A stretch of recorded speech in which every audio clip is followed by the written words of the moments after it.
Welcome back. اب یہ تو ہمیں پتہ ہے کہ غزہ میں خوراک اور امداد داخل نہیں ہو رہی. اس کا یہ مطلب نہیں ہے کہ امداد و خوراک موجود نہیں ہے، بلکہ ورلڈ فوڈ پروگرام بہت بڑا ادارہ ہے. ان کا آج ایک بیان آیا کہ 14 ٹرکوں کا کانوائے انہوں نے غزہ میں بھیجنے کی کوشش کی. 3 گھنٹے ان کو اسرائیلی فوجیوں نے چیک پوسٹ پر کھڑا رکھا اور پھر کہا کہ نہیں، آپ واپس چلے جائیں.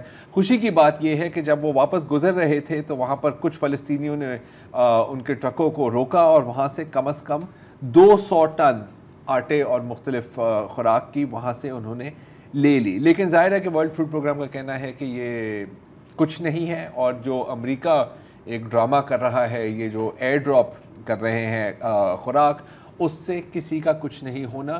ٹرکوں کے ذریعے ہی خوراک وہاں پر داخل ہوگی تو کچھ فرق پڑے گا. اس کا یہ مطلب نہیں ہے کہ اسرائیل کوشش نہیں کر رہا ہے، اسرائیل کوشش کر رہا ہے. انفیکٹ اب ایک بار پھر خان یونس سے یہ ہمیں خبر آئی ہے کہ اسرائیل وہاں پر کھانے کے کین ڈسٹریبیوٹ کر رہا ہے، اور یہ آپ دیکھ رہے ہیں اس کے اوپر ہیبرو میں لکھت بھی ہے، اور بالکل ایسے لگتا ہے کہ جیسے کہ ایک فوڈ کا کین ہے. اور یہ صرف ایک کین نہیں ہے، یہ بم ہے، اور یہ بالخصوص بچوں کو ٹارگٹ کرنے کے لیے ہے، کیونکہ ان کو نظر آتا ہے، ان کا خیال ہے کہ شاید کسی ٹرک سے یہ گرے ہیں یا کہیں سے ہمیں مل گئے ہیں، اور پھر جب ان کو کھولتے ہیں تو ارد گرد جتنے بھی لوگ ہیں وہ ہلاک ہو جاتے ہیں یا شدید زخمی ہو جاتے ہیں. جہاں تک امریکہ کی میں نے بات کی تو وہ ایئر ڈراپ تو کچھ چند 1-2 نوالے ایئر ڈراپ کر رہے ہیں، لیکن اسرائیل کے لیے ظاہر ہے کہ کوئی پابندیاں نہیں ہیں. یہ گولی جو ہے یہ استعمال ہوئی ہے اسرائیلی فوجیوں نے جو غزہ میں جو آٹے کے ٹرکوں پر جو لوگوں کو فائرنگ کی تھی نا، فلاور میسیکر، ان میں یہ گولیاں استعمال کی ہیں. یہ ہیں نیٹو کی گولیاں 5.56 ملی میٹر کی، جو ان لمیٹڈ اماؤنٹس میں اسرائیل کو دی جا رہی ہیں.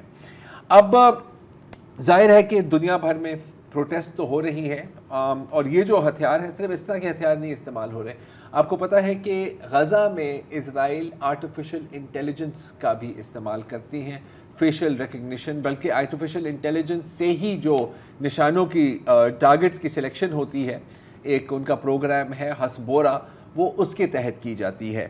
تو ٹیک انڈسٹری کا اس میں بہت بڑا ہاتھ ہے. تو ایک جو چیز ہم نے دیکھی جو شاید کچھ سال پہلے ہم سوچ بھی نہیں سکتے تھے کہ ایسا ہوگا، ایک گوگل کا ایک ایگزیبیشن ہو رہا تھا. وہاں پر گوگل کے جو اسرائیل ہیڈ ہیں وہاں پر بات کر رہے تھے، اور ایک ایک کر کے آڈینس کے ممبر وہاں سے اٹھے اور کہا، اس بندے یہ جو نوجوان ہے یہ کہہ رہا ہے کہ میں گوگل انجینئر ہوں، اور یہ میں برداشت نہیں کر سکتا کہ آپ میری ٹیکنالوجی کو نسل کشی کے لیے استعمال کر رہے ہیں. اس کو باہر نکالا. اچھا، باقی ساری جو کراؤڈ ہے وہ اس کو بو کر رہی ہے، get out get out get out. پھر ایک اور خاتون کھڑی ہوئی، پھر ایک اور شخص کھڑا ہوا، اور اتنی ڈسرپشن ہوئی کہ گوگل کے جو اسرائیل ہیڈ ہیں ان کو وہاں سے جانا پڑا. مطلب وہ اپنی سپیچ نہیں دے سکتے.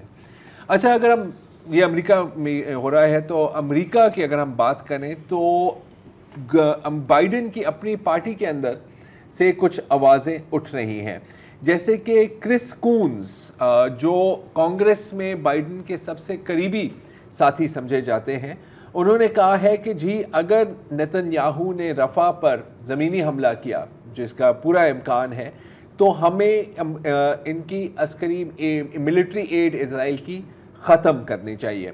اس کے ساتھ ساتھ سینیٹر جیک ریڈ جو سینٹ آرم سروس کمیٹی کے ہیڈ ہیں، ایک بہت بڑا عہدہ ہے، انہوں نے کہا ہے کہ جی آپ یہ ہوا سے کیا آپ یہ فضائی جو امداد بھیج رہے ہیں اس سے کچھ نہیں ہونا، آپ پوری یو ایس نیوی کو وہاں پر ڈپلوائے کریں.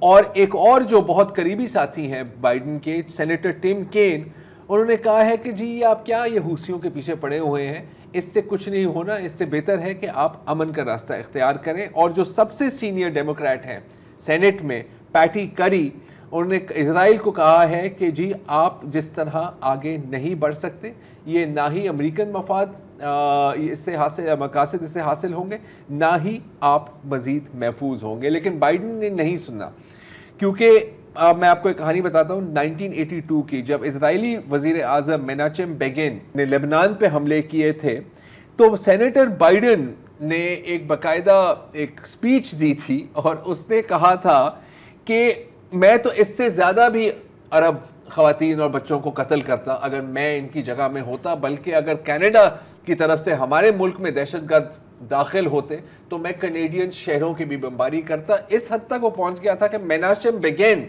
نے کہا کہ سر میں یہ بندہ پاگل ہے, میں اس کے بیانات سے لا تعلقی کا اعلان کرتا ہوں. سوچیں تو آپ اس سے کوئی امید نہ رکھیں, اور یہ یقیناً اسی طرح آپ کو الیکشن ہروا بھی دے گا, پھر ٹرمپ آئیں گے, وہ شاید اس سے بھی بدتر ہو.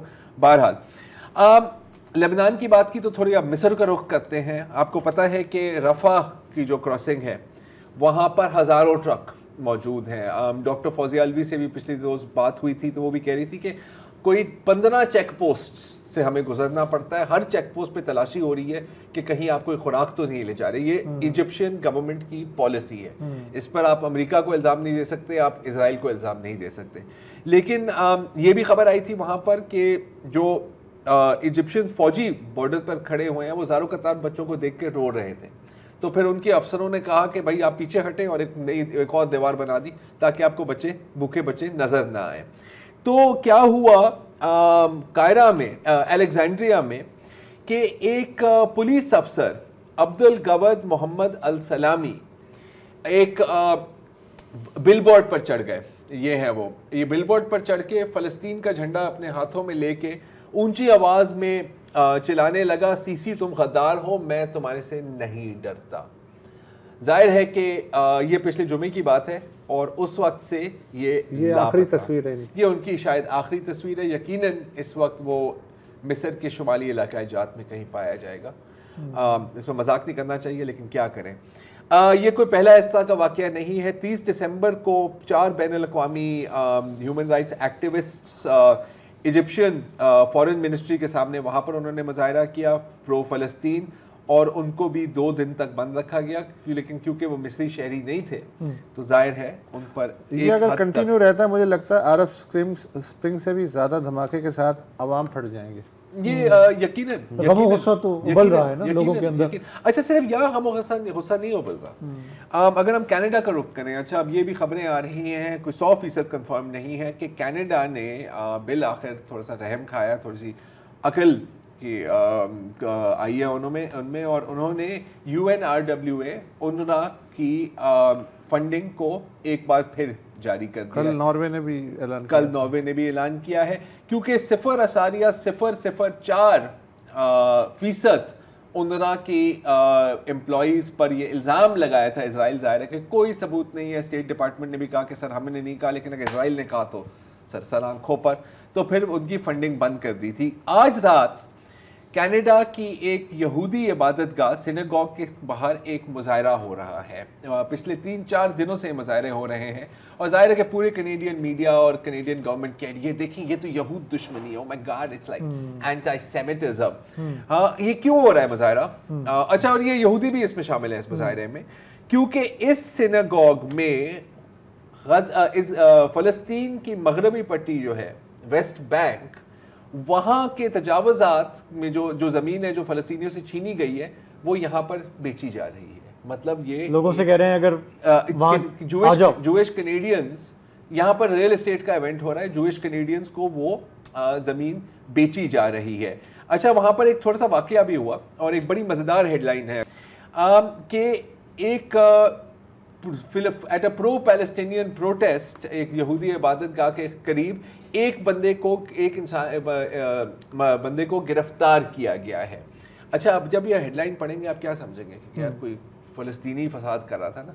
بعد میں پھر کیا پتہ لگا کہ یہ ایک زائنسٹ تھا جس نے ایک نیل گن, اچھا نیل گن ہے جو نیلز فائر کرتی ہے فل سپیڈ سے, مطلب اگر میں نے آپ کے ماتھے پہ کیل فائر کرتی ہے فل سپیڈ پہ, وہ آ کے چلا رہا تھا کل آل پیلسٹینینز, گالیاں بھی دے رہا ہے, وہ ظاہر ہے نہیں چلا سکتے, اور اس نے یہ نیل گن سپیڈ پر لوگوں پہ فائر کی.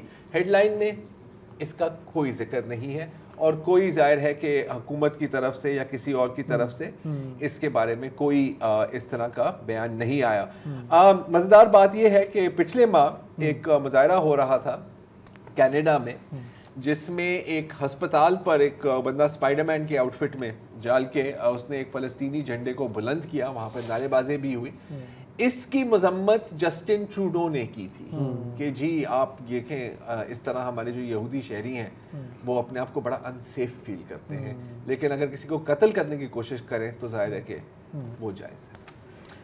آج کے لیے اتنا ہی جی، اجازت دیجیے، خدا حافظ۔